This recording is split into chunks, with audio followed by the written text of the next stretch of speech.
जय श्री कृष्ण। राधे राधे दोस्तों। आज मैं आप लोगों को लड्डू गोपाल की एक दिल दहलाने वाली लीला कथा सुनाऊंगी। आज की यह खौफनाक लीला कथा जब मुझे पता चली, जब मैंने सुनी तो मुझे इतना दुख हो रहा था कि मेरी आंखों में आंसू आ गए। जब आप ये लीला कथा सुनोगे तो आपको भी बहुत गुस्सा आएगा और साथ ही साथ आप लोगों को भी हमारे छोटे से बाल गोपाल के लिए बहुत दुख होगा। कोई हमारे छोटे से कान्हा, छोटे से लड्डू गोपाल के साथ ऐसा कैसे कर सकता है? सुनकर भी आत्मा रो पड़ती है। यह खौफनाक लीला कथा जिन्होंने हमारे साथ सैर की है, उन्होंने अपना नाम और पता बताने से मना किया है, तो क्षमा कीजिएगा। मैं आप लोगों को उनका असली नाम और पता नहीं बता सकती। मैं उनका नाम बदल कर बबीता बताती हूँ, जिससे यह लीला कथा आप लोगों को समझने में थोड़ी आसानी हो। बबीता हमसे कहती है कि मेरी शादी को 8 साल हो गए। मेरी किस्मत तो बचपन से ही खराब थी, क्योंकि बचपन में ही मेरी मम्मी मुझे छोड़कर चली गई।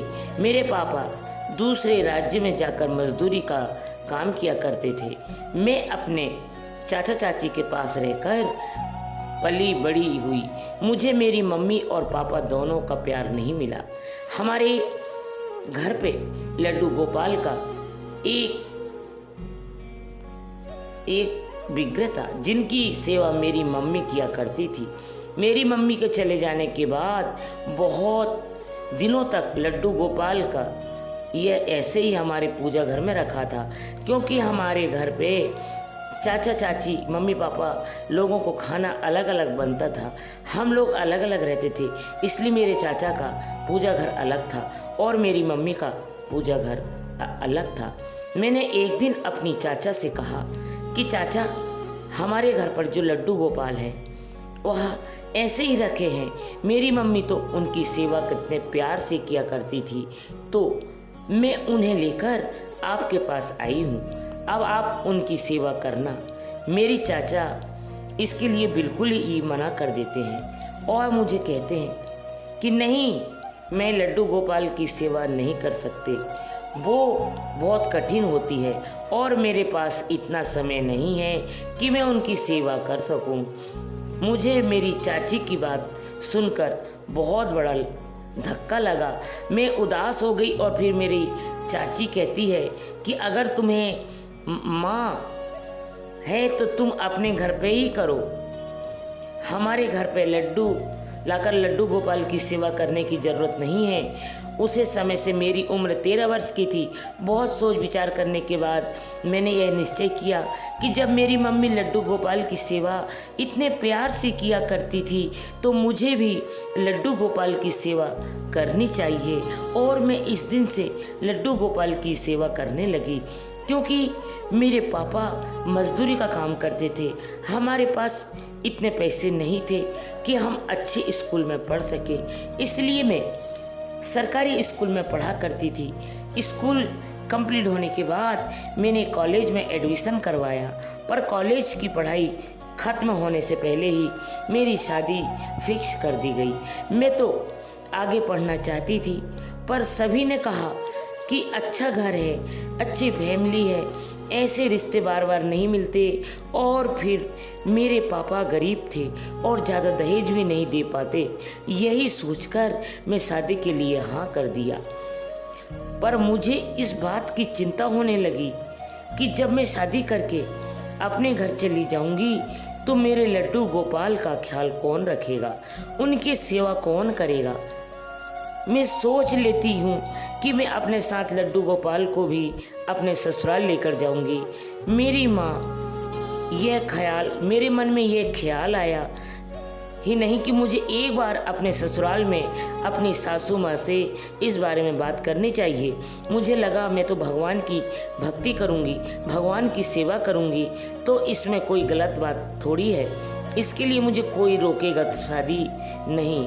शादी के बाद जब मैं ससुराल गई तो अपने लड्डू गोपाल को भी साथ लेकर गई। मेरे हाथ में लड्डू गोपाल को देखकर सभी आश्चर्य हो रहे थे। सब मुझे ऐसे कर देख रहे थे जैसे कोई अजूबा देख लिया हो। मेरी सासू माँ मेरे हाथ में लड्डू गोपाल को देखकर आश्चर्य हो जाती है और गुस्से से मेरी तरफ देखने लगती है, पर उसी समय वह मुझे कुछ भी नहीं कहती। अपने ससुराल पहुंचकर घर के मंदिर में लड्डू गोपाल को विराजित करती हूँ।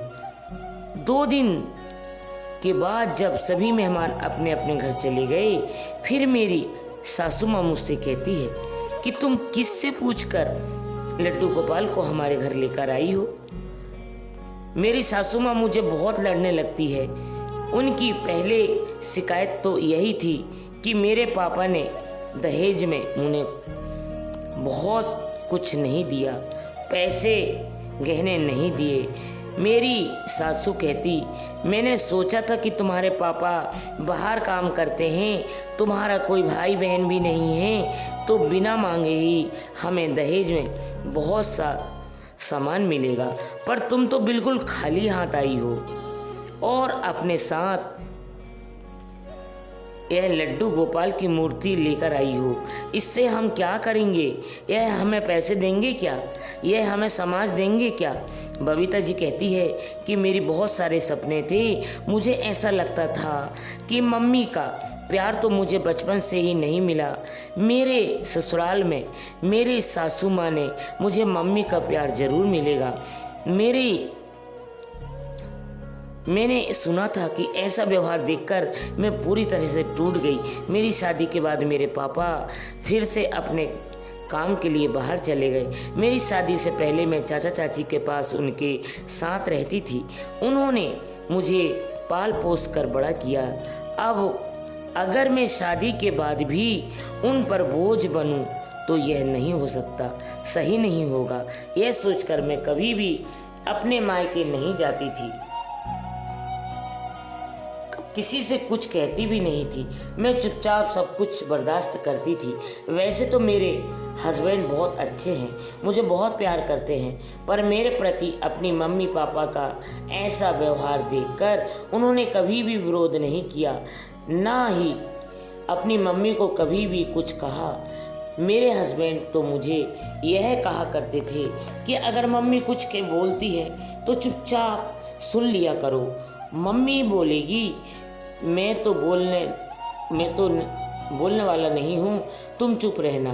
मैं बस इसी बात में संतुष्ट रहती थी कि मेरे हस्बैंड तो अच्छे हैं ना, वह तो मुझे प्यार करते हैं ना। इसके अलावा अगर मेरी सासू माँ मुझे कैसा भी व्यवहार करे मैं सहन कर लूँगी।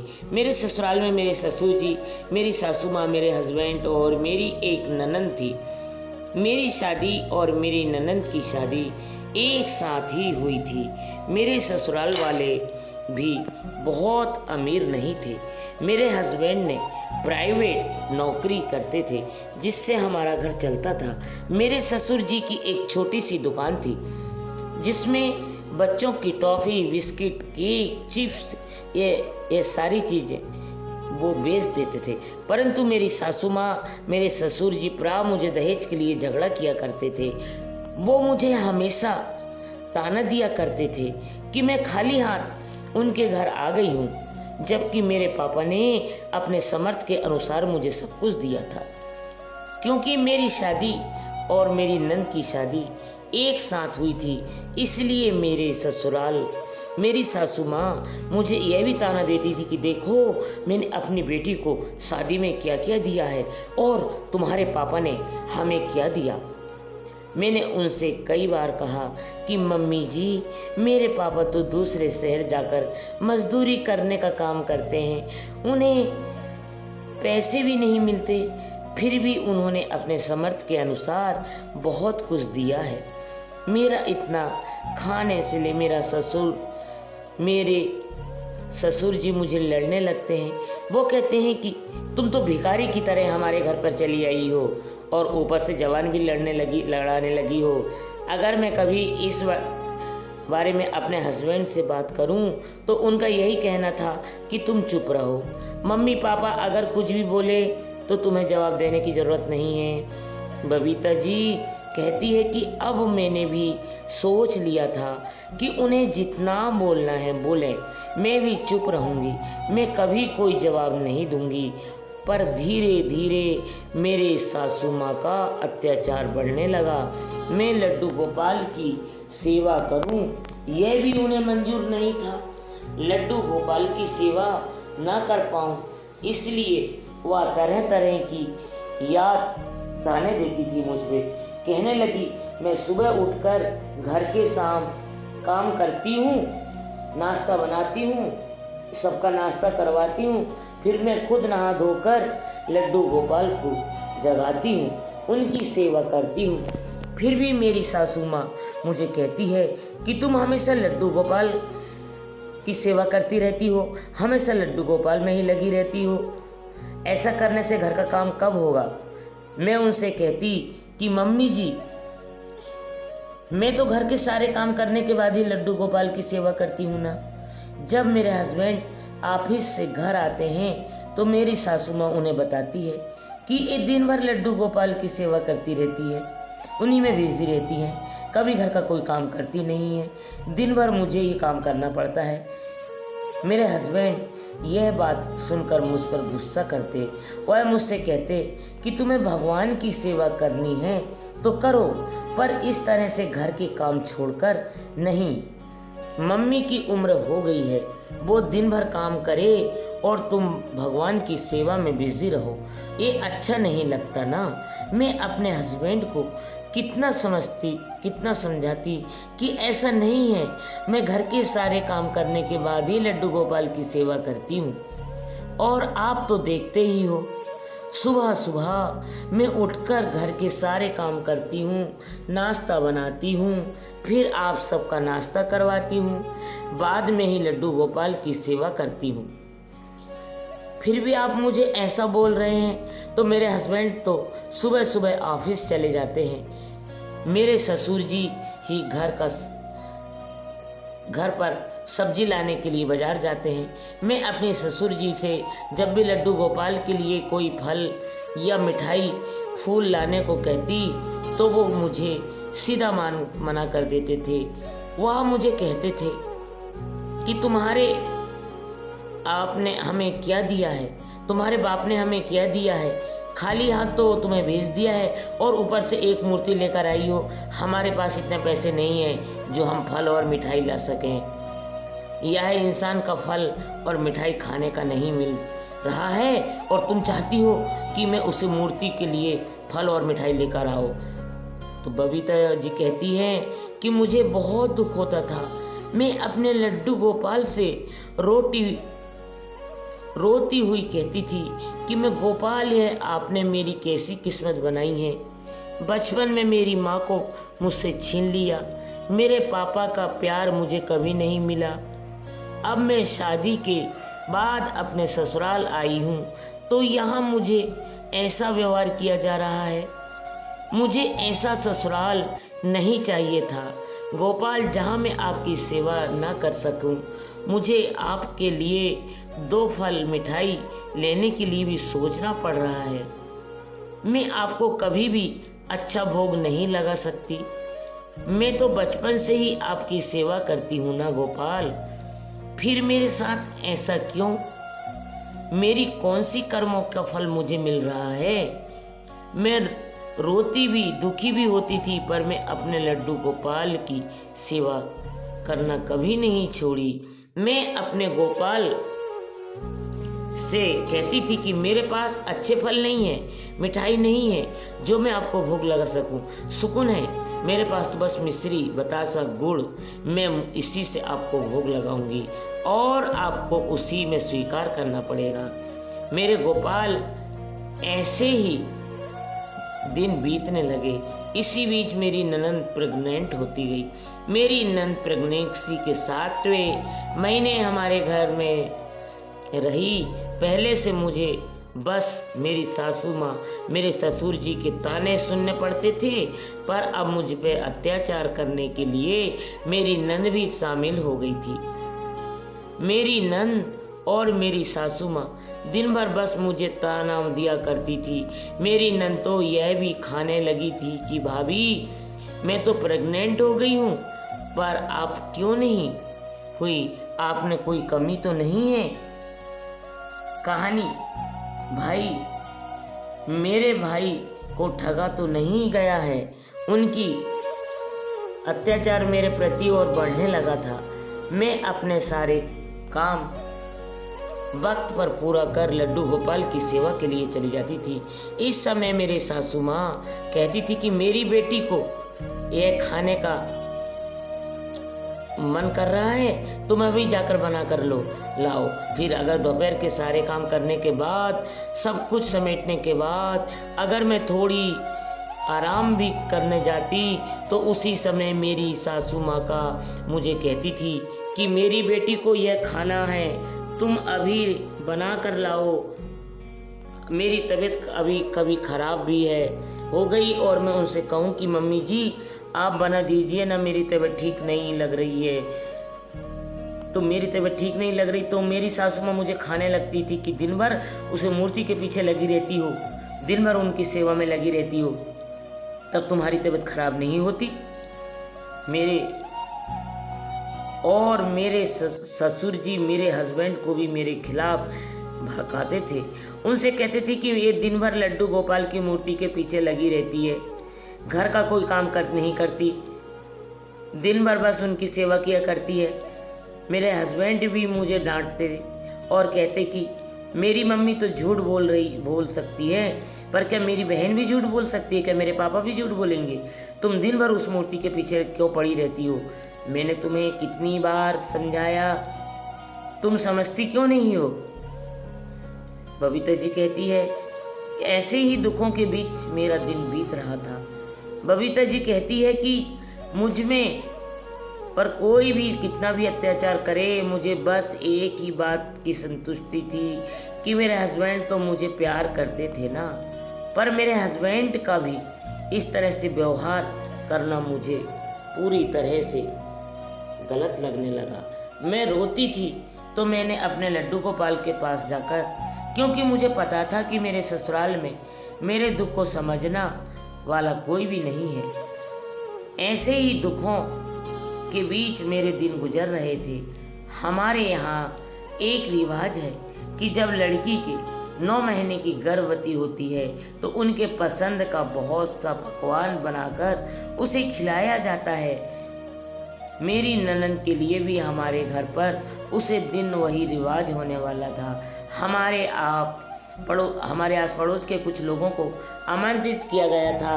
मेरी ननद के ससुराल के लोग भी आने जाने लगे थे। पहले मेरी ननद को खिलाया गया, फिर सारे मेहमानों को खिलाया गया। सभी मेहमानों ने मेरी ननद को आशीर्वाद दिया, फिर सब अपने अपने घर चले गए, क्योंकि मेरे हस्बैंड को अचानक ऑफिस का कोई ज़रूरी काम आ गया, इसलिए उन्हें दूसरे शहर जाना पड़ रहा। उसी दिन वह सुबह ही अपने ऑफिस के काम के लिए बाहर चले गए। उन्हें 2 दिन के बाद घर वापस लौटना था। दिन भर मुझे घर के बहुत सारे काम करने पड़ गए, पर तरह तरह के पकवान बना रहे थे। पर आज भी मैं अपने लड्डू गोपाल को बस मिश्री बतासे का भोग लगाने लगी थी। मुझे मन ही मन बहुत दुख हो रहा था, पर मैं क्या करती। शाम को सभी मेहमानों के चले जाने के बाद मेरी सासू माँ मुझे कहती है कि रात के खाने के लिए पूड़ी और सब्जी बना, क्योंकि पूरा घर बिखर पड़ा था। बहुत सारे बर्तन साफ करने के थे, पूरा घर गंदा हो गया था। मैं अपने सासू माँ से कहती कि मम्मी घर की साफ सफाई कर लेती हूँ, बर्तन को धो लेती हूँ, अगर आप हो सके तो आप पूड़ियाँ बना दीजिए, मैं घर के सारे काम खत्म करके सब्जी बना लूँगी। मेरी सासू माँ कहती तुम्हें तो बस काम न करने का बहाना चाहिए। ठीक है, मैं पूड़ियाँ बना देती हूँ, पूरा घर दिख रहा है, जल्दी से जाके समेट लो। बबीता जी कहती है कि उसके बाद मैं घर के काम करने के लिए चली जाती हूँ। इसी बीच शाम के 7:30 बजे मैं लड्डू गोपाल को भोग लगाने गई, तभी मेरे माँ मन में यह बात आई कि आज इतना शुभ दिन है, हमारे घर पर तरह तरह के पकवान बने थे। अभी मेरी माँ, मेरी सासू माँ पूरी बना रही है, क्यों ना मैं उनसे 2 पूरी लेकर लड्डू गोपाल को भोग लगा कर। मुझे यह अपने सासू माँ से बोलने में डर लग रहा था, क्योंकि आज से पहले कभी भी हमने अपने घर पे ये सारी रसोई का खाना नहीं बनाया था इतना, और न ही लड्डू गोपाल को भोग लगाया था। मेरे सासू माँ ने कभी भी कोई भी चीज़ लड्डू गोपाल को भोग लगाने के लिए मुझे दिया ही नहीं। मैं बहुत साहस करके कहती हूँ कि मम्मी जी, आज हमारे घर पर इतना सारा खाना बना है, तो क्यों ना मैं अपने भगवान को भोग लगा दूं। अच्छे अच्छे पकवान बने तो क्या आप मुझे 2 पूड़ी दे सकते हो? मेरे लड्डू गोपाल के लिए भोग लगाऊंगी। मेरा इतना कहते ही मेरी सास गुस्सा हो गई और मुझे खाने लगी, चिल्लाने लगी, बस हो गया तुम्हारा, तुम बर्तन धोने गई थी ना, घर की साफ सफाई करने गई थी ना, फिर ये कहाँ गई पूरी मांगने? देखो बहू, मैं पूरी तो बना दे रही हूँ न, यही बहुत बड़ी बात है। मैं तुम्हारी कोई नौकर नहीं हूँ जो तुम उस मूर्ति के लिए पूरी बनाकर, तुम्हें और कोई ज़रूरी नहीं है पूरी बनाकर उस भगवान को भोग लगाने की। हमारे घर पूजा पाठ होता है, हमने अपनी देवी देवताओं की पूजा पाठ कर लिया है। तुम जैसी भिखारी घर की लड़की के भगवान के लिए हमारे पास कुछ भी नहीं है। बबीता जी कहती है कि मेरी सासू माँ इतनी कड़वी बातें सुनकर मुझे बहुत दुख हुआ। मैं अपने लड्डू गोपाल के लिए इतने बुरे बात बर्दाश्त नहीं कर पा रही थी। मैंने गुस्से में कह दिया था, हमारे ठाकुर जी हैं भगवान, श्री कृष्ण हैं, आप मेरे साथ हैं। जो भी याद ना आए कर रहे हैं, मुझे जो भी दुख दे रहे हैं मैं सहन कर लूँगी, पर आप याद रखना, आप जो मेरे ठाकुर जी हैं, इतनी आत्माएं, इतनी प्रार्थनाएं दे रहे हैं ना, उनके लिए इतना बड़ा बोल रही थी, देख लेना आपको इसका फल जरूर मिलना। मेरा इतना कहते ही मेरी सासू माँ आज आग बावली हो गई, और उसी समय मेरे जी में जो दुर्भाग्यपूर्ण घटना घटी वो मैंने कभी सपने में भी नहीं सोचा था। और आज भी जब मैं आप लोगों को यह बता रही हूँ तो मेरी आंखों में आंसू नहीं रुक रहे हैं।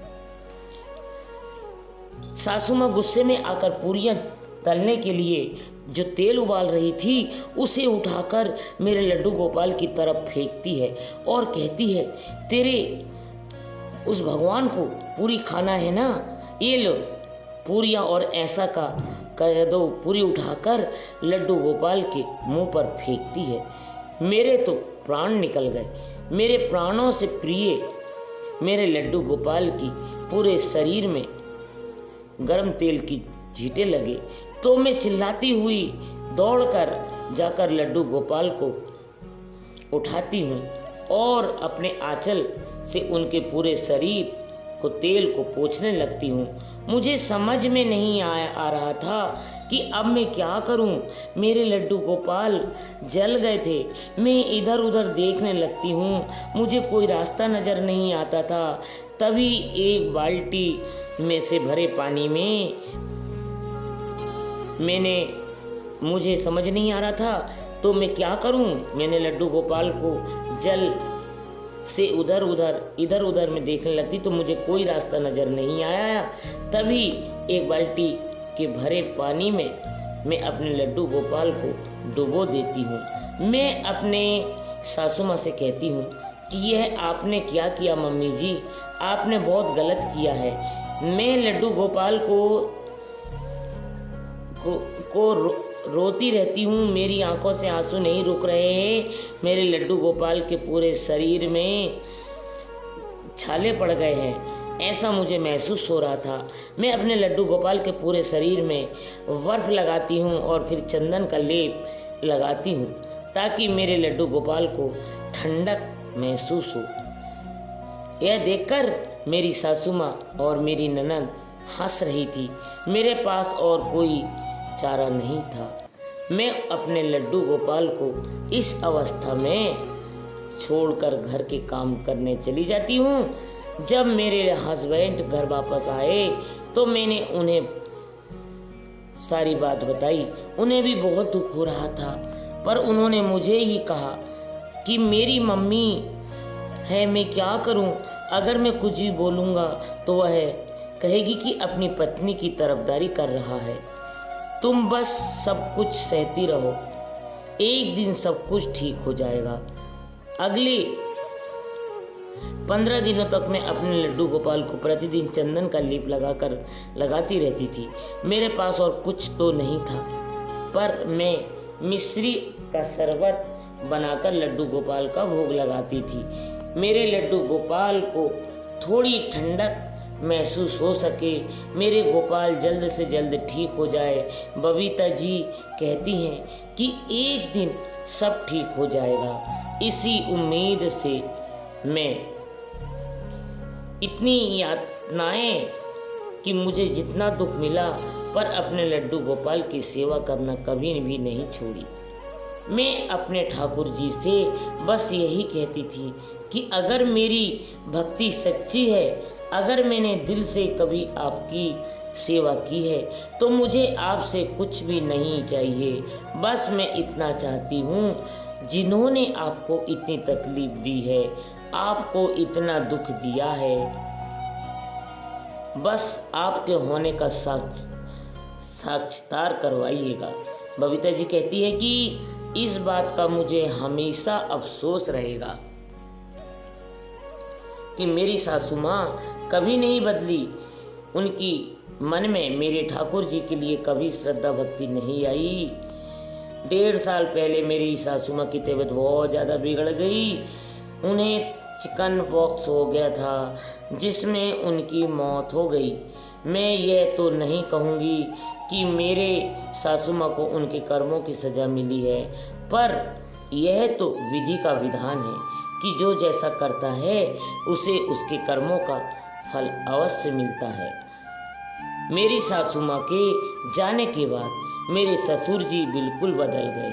उन्हें मेरे लड्डू गोपाल से कोई भी दिक्कत नहीं है। वह मुझे कभी भी किसी चीज़ के लिए मना भी नहीं करते, मेरे साथ अच्छा व्यवहार करते हैं।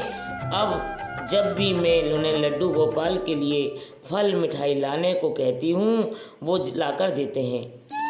शादी के बाद इतने वर्षों के बाद लड्डू गोपाल की कृपा से 5 महीने पहले मुझे संतान की प्राप्ति हुई। अब मेरे ससुराल में मुझे किसी चीज़ की दिक्कत नहीं है। मुझे लड्डू गोपाल की सेवा करने के लिए कभी कोई असुविधा नहीं होती है। मेरे हस्बैंड, मेरे ससुर सभी बहुत अच्छे हैं। लड्डू गोपाल की कृपा से मैं बहुत खुश हूँ। बबीता जी, आपका बहुत बहुत धन्यवाद है जो आपने लड्डू गोपाल की यह अद्भुत लीला कथा हमारे साथ शेयर किया, जिसको मैं हमारे चैनल के माध्यम से बाकी सारे भक्तों तक पहुंचा सके। अपने साथ और प्यार ऐसे ही बनाए रखें। दोस्तों, आज की यह लीला कथा से मुझे बहुत दुख हो रहा है। कोई इतना निर्दय कैसे हो सकता है जो हमारे छोटे से बाल गोपाल के साथ ऐसा करे। मैं भगवान से बस यही प्रार्थना करूंगी कि ऐसे लोगों की सद्बुद्धि दे। आगे कभी भी हमारे बाल गोपाल को कोई भी ऐसी नुकसानी, ऐसी पीड़ा न दे। बोलो बाके बिहारी नाथ की जय हो, लड्डू गोपाल की जय हो।